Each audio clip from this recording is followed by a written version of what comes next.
আসসালামু আলাইকুম।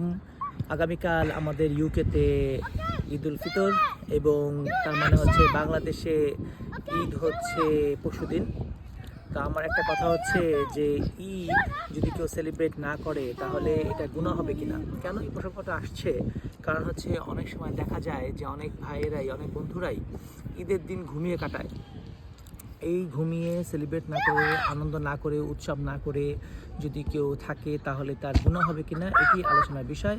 যেহেতু আমি মনে করি যে রাসূল সাল্লাল্লাহু আলাইহি ওয়াসাল্লামের হাদিস অনুযায়ী 2 ঈদে আনন্দ করতে বলা হয়েছে। হাদিস অনুযায়ী যদি আমরা একটা কমান্ড হিসাবে কাউন্ট করি, যে মানার প্রয়োজনীয়তা বোধ করি, অনেক ক্ষেত্রে মানার প্রয়োজনীয়তাই থাকে, তাহলে কেন ঈদের এই হাদিস উৎসব পালন না করলে কেন একটা ব্রিজ হবে না? সেই জন্য আমি সবাইকে পরামর্শ দেবো ঈদের যে আনন্দ সিরিয়াসভাবে করতে। সবাইকে ধন্যবাদ। ঈদ মোবারক। Too much.